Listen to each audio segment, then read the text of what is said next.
I'm Leonard Jason from the Psychology Department at DePaul University. We're really excited to participate in this 10th anniversary celebration of the College of Science and Health. Today, you're going to hear about 4 programs that are master's focused. And let me say that these programs actually started in late 1980s.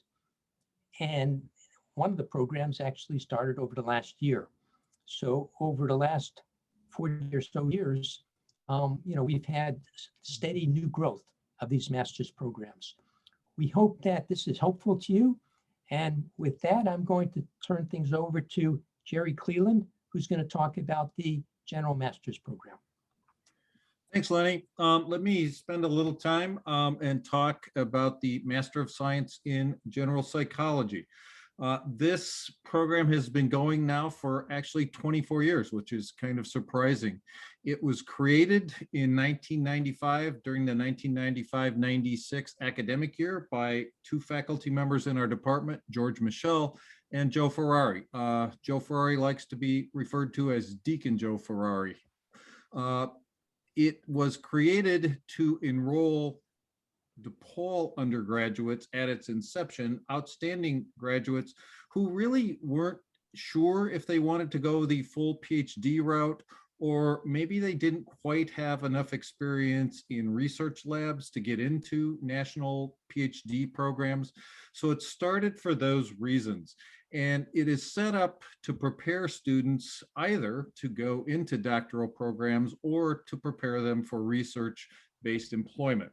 And the way this is done is it provides hands-on research experience with research active faculty, more on that in a minute.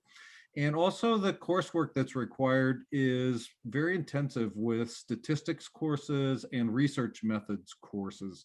One of the other things that is interesting about this is that there are no master's only courses in this program, that people admitted to the MS in General Psychology program sit in the same courses as all the doctoral students do.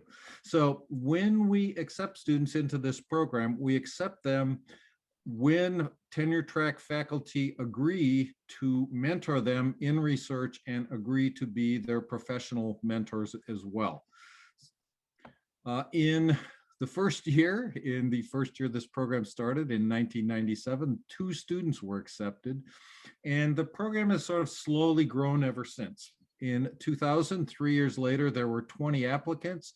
Remember that this was designed really for DePaul students, but in 3 years, the majority of students actually were applying from outside of DePaul to get into this program. As you probably can imagine, the number of applicants kind of waxes and wanes over the years, but this year, there were actually 76 applicants, not just from outside of DePaul, but from across this country and from various countries around the world, including China, India, Kuwait, Lebanon, and Nigeria. We have applicants every year, international applicants to this program. So it's really grown both in size and in visibility over the years. And one of the reasons is because we are really quite a selective program. We take about 5 to 10 students a year. It depends on the availability of tenure track faculty to mentor these students. And it also depends on the skills and aspirations of the applicants. Whether this is a good or a bad thing, I don't know, but every year we have extraordinary applicants, but they want to do something and get into a career that the mentoring faculty aren't doing in their labs. So we really can't bring them in because we don't have a place to put them, even though their qualifications are superb. So 5 to 10 per year is pretty common. So I told you a little bit about this, that these students who come in are immediately connected with a research active faculty member. So they start immediately.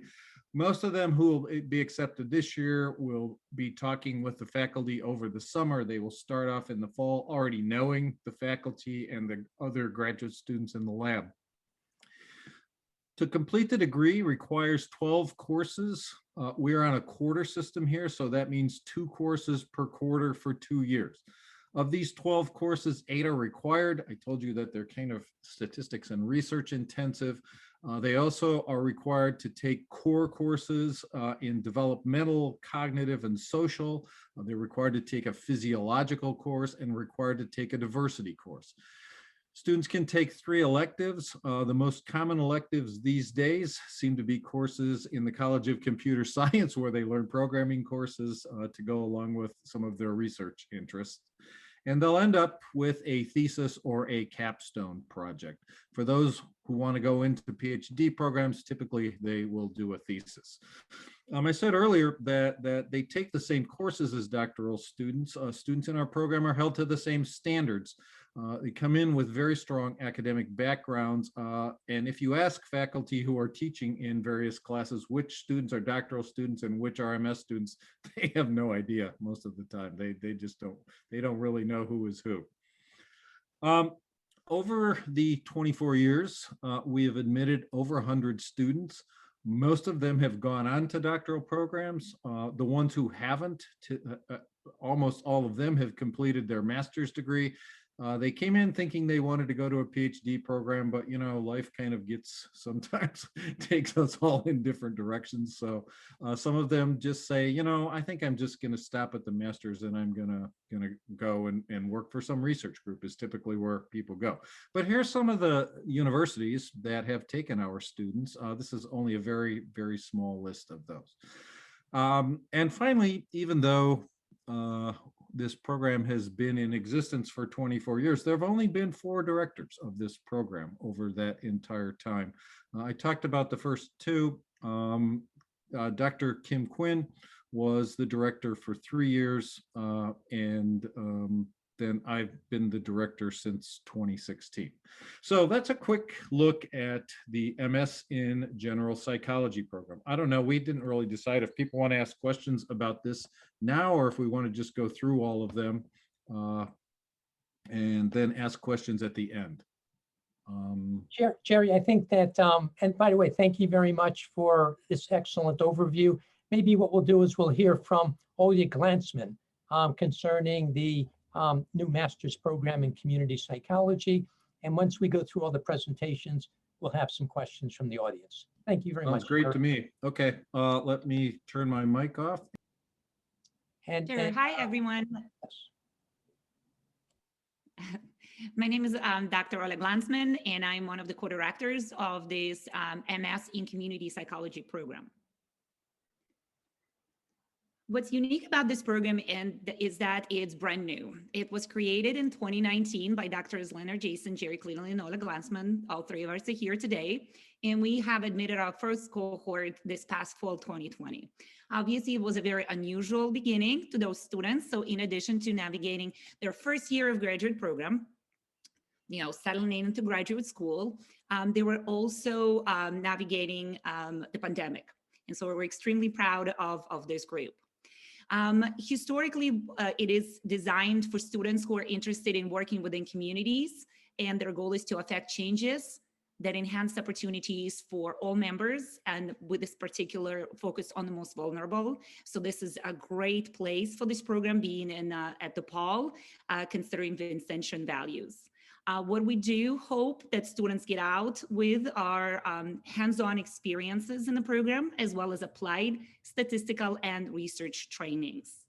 And it's important, again, to know that this program is rooted in the values of the field of community psychology, which include social justice, empowerment, collaboration, asset-based approach, ecological perspective, among others. Obviously, the slide on growth is relatively small, just because we had our first cohort in 2020, but we already saw a slight increase in the number of applications. Last year, we received 16 applications and we have accepted 6 students. This year, we have received 25 applications. Majority of those are from outside of DePaul. In terms of academics, students are set to complete 12 courses, 2 courses per quarter for 2 years. 8 of those are required, 2 electives, and a year-long fieldwork course. Courses are designed to train applied practitioners, so majority of our students are not set to go on into the PhD program, although some are possibly considering it. And some examples of the courses that we provide are advanced community psychology, program evaluation, consultation, and applied research methods.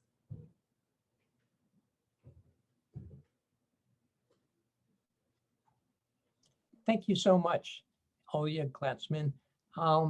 Now we're going to switch to another program, actually the oldest BA/MS program, not only in Psych department, but at DePaul. So it's my honor to introduce Jane Halpert.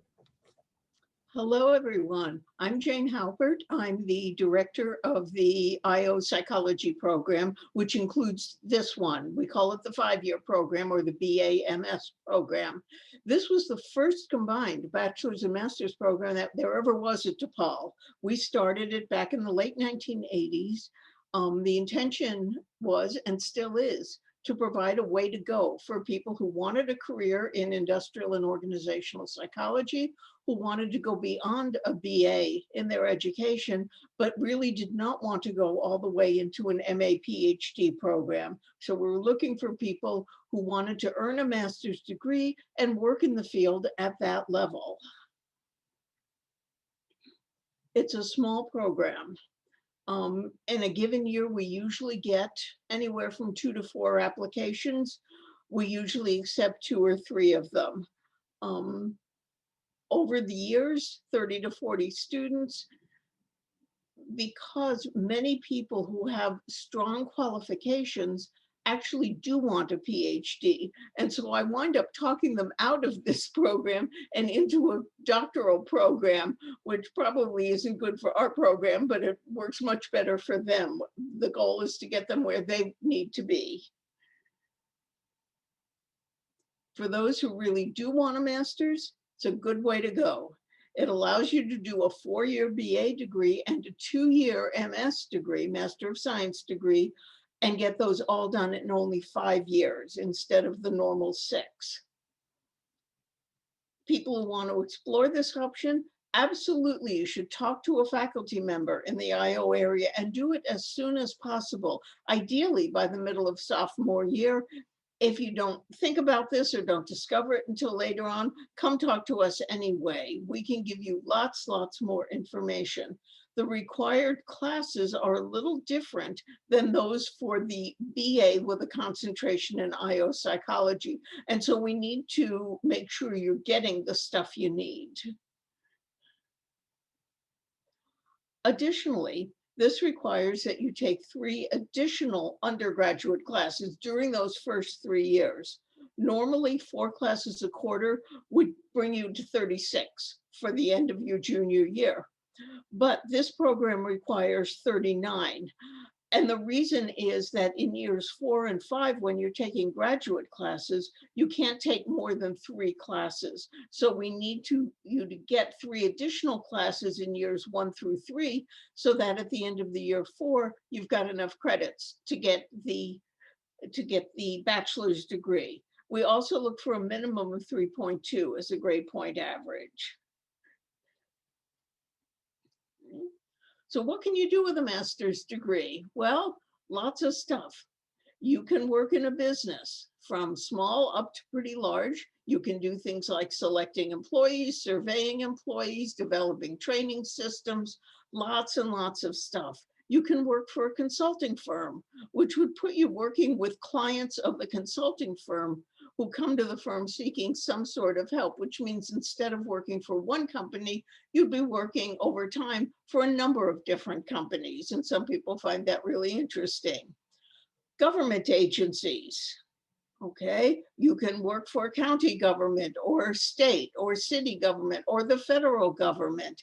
You can work for various sections of the US military as a civilian employee. You don't have to join the military, but you can work as a civilian. You can work for a research and data collection firm.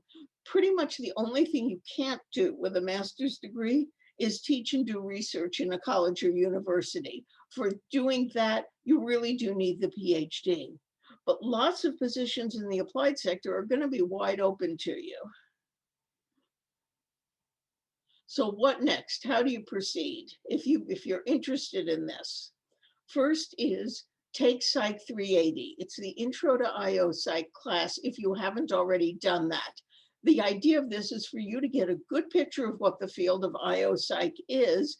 Lots of intro psych classes don't talk about IO, so often people aren't really clear on what IO is.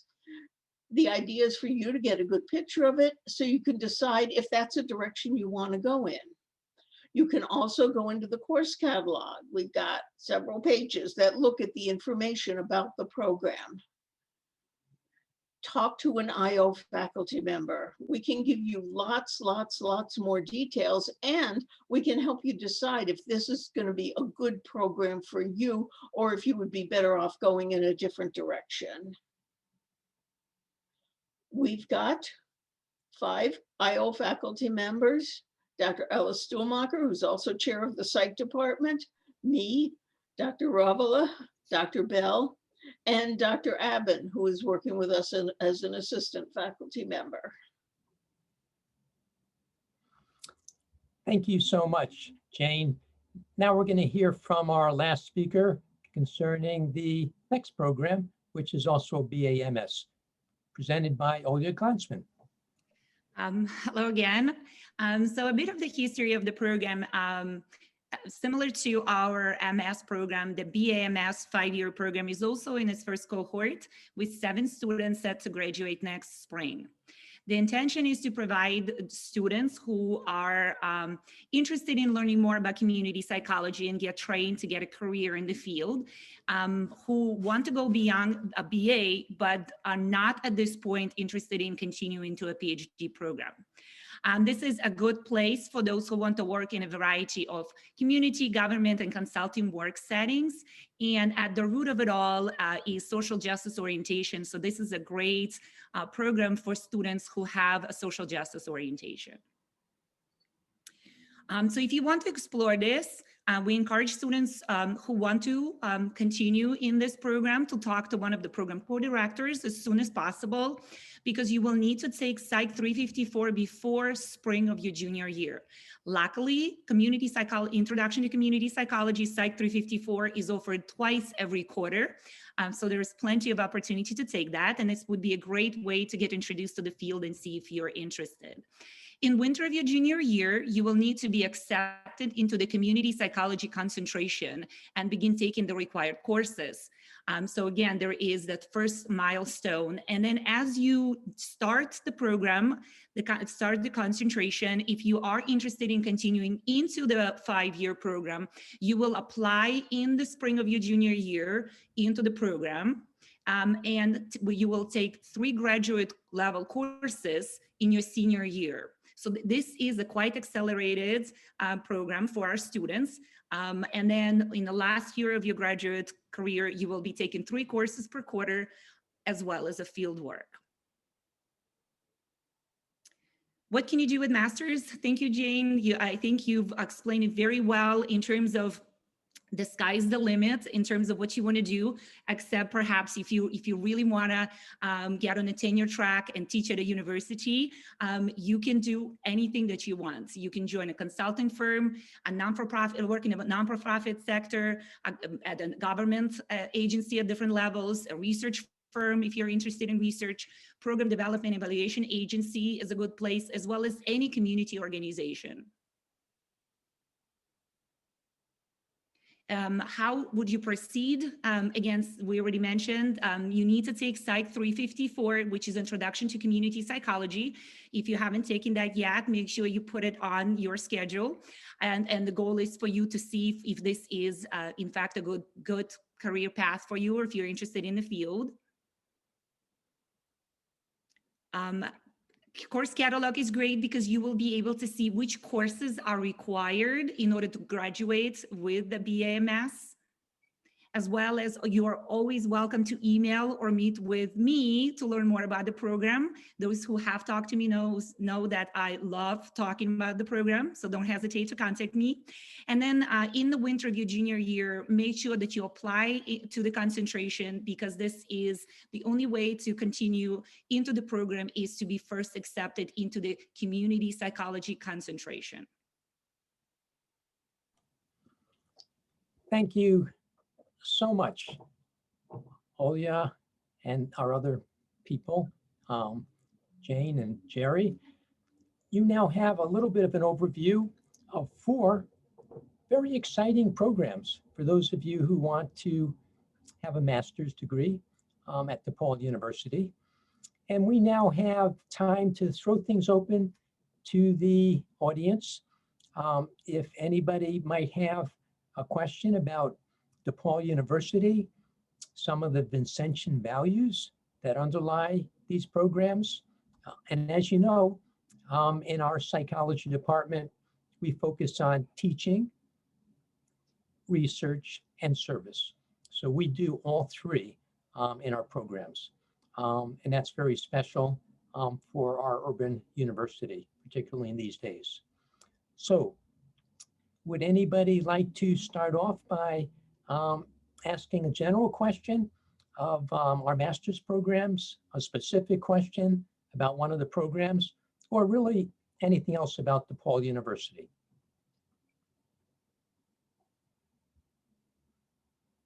Hi, I had a question about if organizational psychology and community psychology overlap, because I'm interested in both, but I'm not exactly sure which one I'm fully invested in yet. So I kind of wanted to understand if they overlap, because both are very interesting.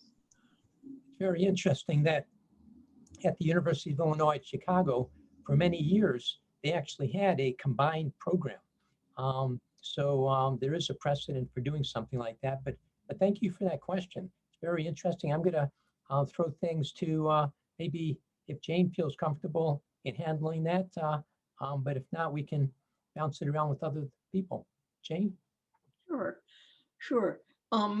There are some ways in which IO and community are similar, and some ways in which the programs are very different. For example, in IO, you get no training, 0 training whatsoever in things like counseling, working with individuals. When we work with a company, our client is usually the company, not the individual employee. Okay, although we do work with employees, we're focused on the company because it's the company that hires us and the company that pays us and the company that asks us to do things for them. So unlike community sorts of programs, we don't do individual diagnosis or counseling or work with individual people in the same way that a clinical or counseling program might do. In terms of working in the field, in both community and IO, you can work in a lot of different organizations. The focus on community-based and social justice-based organizations is going to come from the community part of this. Now, both programs, community and IO, do include room for a couple of electives. And often you can focus on one and take electives in the other to spread out your competencies. Olya? Sure. Yeah, so there are similarities. My dissertation actually included measures from IO because I looked at job satisfaction among community psychology faculty at universities. So there are some overlaps in terms of kind of the type of population you are working with, or maybe the type of measures you're using, that, you know, the type of interest that you have. And some of the classes, I definitely agree that you can take that are across and can provide you and train you to work in similar settings. I guess the biggest difference might be the community psychology is really value focused. And so there is a social justice orientation, kind of preventative perspective, working with those on the margin. So that might be different. So if you're more interested in working in communities or providing services, you know, alleviating some kind of suffering or bringing about positive change, then, you know, then community psychology may be a better fit for you. But I would encourage you to take, if you haven't yet, introduction to both of those, because you will benefit from from both perspectives, even if you don't continue with one or the other. And then kind of seeing what fits best in terms of what do you want to get trained in, who is the population that you're going to be serving, what type of services do you see yourself providing, and hopefully that will make it a little clearer. That was a really terrific question. So thank you for that, Ria. So- And oh yeah, go on, Jerry. So if I could jump in for just a second, I mean, one of the things I noticed that crosses all of these master's programs is you heard both Jane and Olya talk about database, research-based. All of our programs are training that. That's why these are MS programs, Master in Science, because we really do have an emphasis on data collection and data analysis. It's just for depending upon what your interest, your area of interest happens to be. So keep that in mind when you're looking into these programs, I think. And it's interesting, Jerry and Jane and Olya, that I've actually been on panels at conventions where there have been organizational psychologists and community psychologists actually talking about some comparable issues from different points of view. I vividly remember kind of a panel dealing with the psychological sense of community, and some people had measures of how to measure the sense of community in organizations and community settings. And we were discussing kind of the differences that we were finding with different scales and different focuses. So yeah, I think there's lots of compatibilities between these two groups. And I remember when the industrial organizational program at DePaul came to DePaul, and this was in the early 1980s. And I thought it was a great addition to the whole psychology department because they really bring a good methods and quantitative perspective to our graduate programs. So, I think our psych department was really enriched when we created those programs, both at the doctoral, master's, and undergraduate level. Good. Would there be any other questions that people from our audience might have at this point? I had one question. So I had to step out for the community psychology presentation. So is there a minimum requirement for the cumulative GPA? That's a good question. I'm gonna kick it to actually Jerry to explain a little bit about the history of kind of how the program was created. So what we look for in students is potential. We look for students probably who have a grade point somewhere between, Jane talked about 3.2, 3.5, but we also look at how have you done in your last couple of years? Do you have a good trajectory? How have you done in your upper level psychology courses, especially because we're a psychology program and because graduate school is really kind of taking upper level psychology courses, if you will. So we look at a whole host of things. We also look at, have you, especially for the community programs, do you have a real interest in some part of community research or some area of community service, somehow that you have this passion that will bring you into this program and will keep your interest alive and going well. So we always look for people with higher grade points, I think, but there's other ways that if that's not the case, we'll sure take a look and we'll try and make sure that we do our best to get passionate people in, especially if you're on an upward trajectory. It's not uncommon that people start out college not being too interested in having at best mediocre grade points, but if things start to take off and if it looks like there's a good trajectory, we'll certainly take a serious look. So you look at the last 2 years, correct? Well, I think we'll look overall, but the last 2 years are probably more important, especially if there's a big jump in grades, and especially if things have gone particularly well, then I think it can matter a lot. And we'll look at letters of recommendation. We'll look at the people that you've worked with. I mean, it's not just grade point based. We're looking kind of at a whole person, we hope, to see kind of what the big picture is and how you're going to fit in with what the goals of our program are. I think I would throw in also that as I think, as all of us have said, that students in these programs do not take separate classes that are designed just for master's students. They're in the same classes with the MA PhD students, which means they need to be able to function at that level. Okay. And so we are, if you're not familiar with any graduate students yet, when you do that, you'll discover that there's a lot more to graduate classes than undergraduate classes. There's a lot heavier workload. And so we want to make sure before we throw you into that you're gonna swim and not sink. And so GPA, as others have said, is only one piece of it. Okay, it's a number, but it's only one number.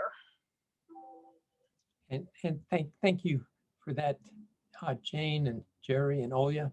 And I can just let you know that, the faculty here are happy to, give you some guidance, and sit down and chat with you and, give you their thoughts as to what's the best way to prepare. And I might say that if one person applies 1 year and maybe doesn't get in, that's okay, because one can be stronger the next year, and get credentials to be effective. So it's a career path. It's the just be patient, and ultimately those who gather the right credentials and experiences are going to be very successful. And we're here to try to help that process. Nora, did you have any other questions on the line, or are you okay? No, I'm okay. Thank you, everyone. Great. Okay, thank you. Good. Well, we'll open things up for any other questions from our viewership.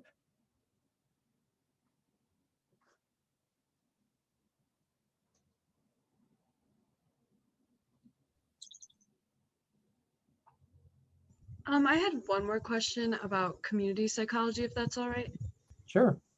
So my question was generally it's mostly, it could be any community, right? I'm guessing it would be any community. And then on top of that, I'm guessing there's probably a lot of use of statistics in community psychology. Is that true? Yeah, that's an excellent question. So in community psychology, we define community very broadly. In classes, the way we introduce this is we asking students to think of stereotypically what comes to your mind when you think of a community, and many of them say, my neighborhood, this is where I grew up, for example.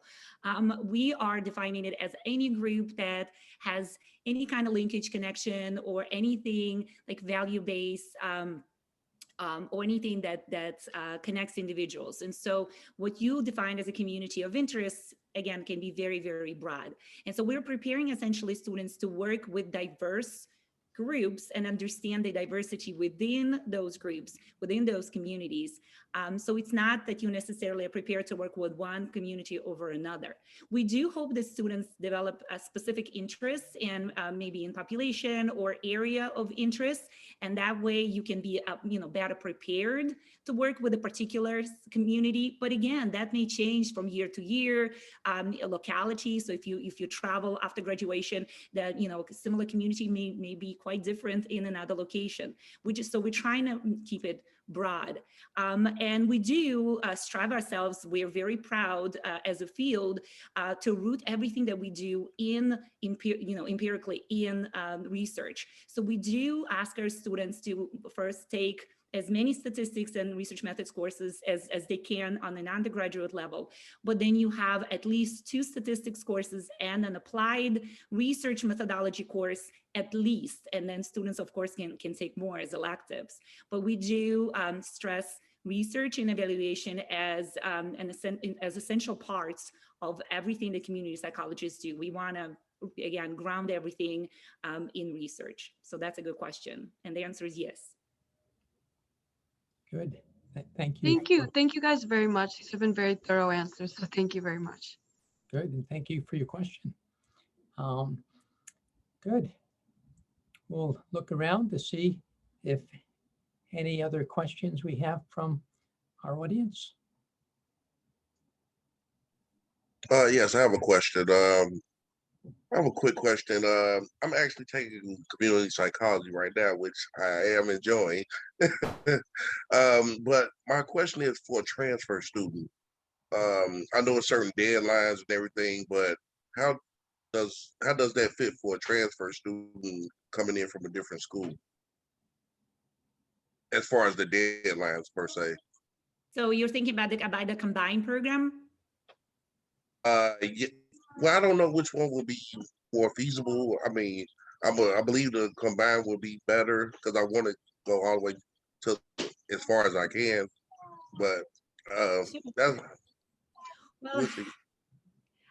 as you hear me in class, sometimes when I talk about community psychology, I say that my favorite answer is it depends. So I wish there was one answer that I could, that I can give you right now, but it really does depend on individual circumstances. Of course, we want as many students to join our program as possible. There are some prerequisites, and for example, taking intro to community psychology before you apply or as you apply into the program, but there's a course that you need to take in your junior standing. So it doesn't necessarily have to be, some students take it as I think like super sophomores, or you can take it as you begin your senior year, but it's offered once a year, and it's an advanced community psychology course. So my recommendation is, I would love to talk to you. We can also invite Liz Jackson on the call, who is your academic advisor if you're a psychology major, and we can plan it all out and see how that looks specifically for you. And so I'm happy to answer it, on an individual basis for students. But around junior year, this is when you need to declare your concentration in community psychology and start taking the courses.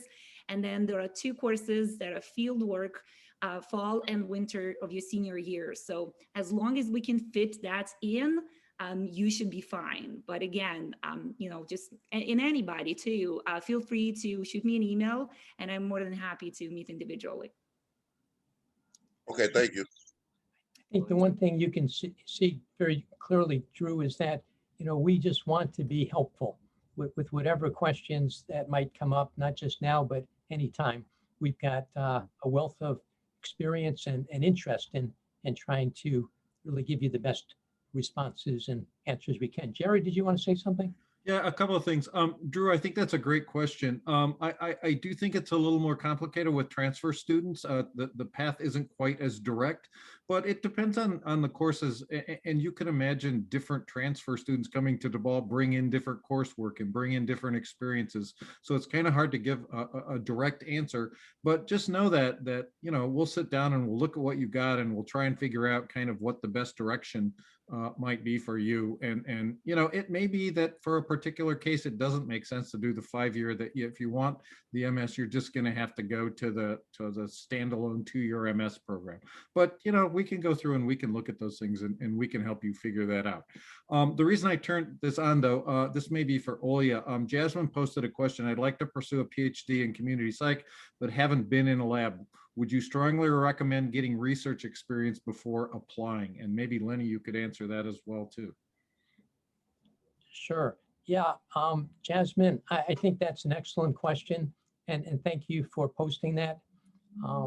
And I do encourage yourself and others to, in your undergraduate studies or post-undergraduate studies, to connect up with a faculty member. There's lots of faculty members who have ongoing labs, and they're often very open, receptive to bringing on volunteers. And I might add that if one particular lab isn't available because they just don't have any openings, it's likely that there'll be another one that will be open. So I think the key thing is to try to get some experience.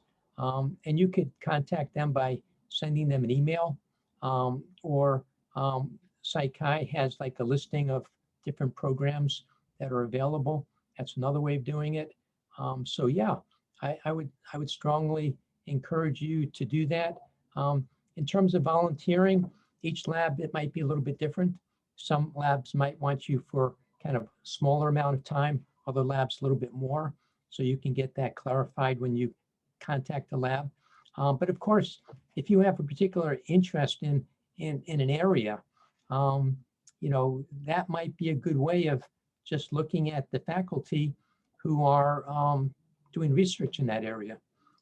So then you can be a little bit more specific, but truthfully, even if it's not in your direct interest, there's so many things that you can learn by doing research in terms of the methods and what it's like to approach questions from a psychological and research point of view, that there's tremendous amount of learning that can occur for you being in the lab and watching other people. Some of the labs will have other graduate students, maybe doctoral level students in them, and then you can see what that's like, and you can get mentoring from these types of people who are in programs that you might ultimately want to get into in the future. So there's all types of excellent advantages to reaching out. It's a risk, it's not easy to do some of this stuff, but I think these types of risk taking and just extending yourself a little bit by reaching out, I think is a really good idea. I definitely agree with that. For any PhD program, any admissions committee would be looking for involvement in the lab and looking at how much experience you have had with research. So that's always a great idea. Everything that Dr. Jason said, I think is spot on. I would also add that at DePaul, we have great opportunities to get involved, not just because we have so many fantastic, and because you mentioned community, we have community, clinical community, and other faculty who are doing research that is similar to what a community psychologist will do. So you get a chance to kind of pick from various labs. And other opportunities are taking it for credit. So you can join for 2 or 4 credit independent studies. And so you'll get credit while you're in the lab. And plus of being in the lab is you can potentially work on a manuscript, you can add to a conference presentation, networking is big, and mentorship is, as Dr. Jason is saying, so you are working with both undergraduate students, graduate students, as well as faculty members who can point you in the right direction. So there's really no drawbacks, just benefits of doing that. And one of the ways that we encourage it in the concentration, community concentration, is our students are involved in a 2-quarter fieldwork course. And for that course, you get to pick your own setting. So you can go into any type of internship that you're interested in. And it is a spectrum. And we tell students, if you're considering a PhD program, definitely get as much research experience as possible. Join a lab. Unless a student says, I'm already in the lab, I have so much experience, I want to work for a non-for-profit. Then we encourage you to go to a not-for-profit arena. But that's another opportunity. So for 2 quarters, you can join the research lab and use it for your fieldwork course requirement, which is also satisfying your experiential learning credit. Again, so much that can be said, but all positive about doing as much research as possible while you're still an undergraduate student. So these were really terrific questions. And this was a great exchange. I always try to, toward the end of things, just make sure if anybody in the audience had something that they wanted to say, or a question, or if anybody on the panel had anything they wanted to add, I want to just give a little space for any last reflections that anybody either in the audience or our panel might have as we begin to come to this session and end. The one thing I could say is that as you reflect on this, and if you have more questions, all you got to do is go to the psychology department webpage. You know who the 4 of us are now who are presenting. So make sure that you get in contact with us if you have more questions or would like to continue this conversation, maybe more personally or in a less public context. But that's, as program directors, that's what we do, is we kind of help people steer them, help them make decisions about these kinds of things. And hopefully by now you've seen we're super passionate about our program. So we love talking about them. We would love to guide students. So yeah, just, let us know and we'll answer any questions that may come up after you leave the presentation. Good. we're approaching about 45 minutes, and that's kind of what we thought we would do the session for. So it's perfect timing. I just want to thank the panel members for their excellent kind of glimpses of what these programs are like. So thank you, Jerry and Jane and Olya. Those were really, I learned something just by listening. So thank you. I also want to thank the Dean for the idea of this 10 years celebration of the college. I might add that the first dean of the college is actually on the panel, Jerry Cleland. We owe him a tremendous amount of help and appreciation for all he did to get the college going 10 years ago. So he really did a masterful job with difficult times starting things off. And I also, besides the dean, I want to thank Susan McMahon, who really was spearheading many of these events through the college.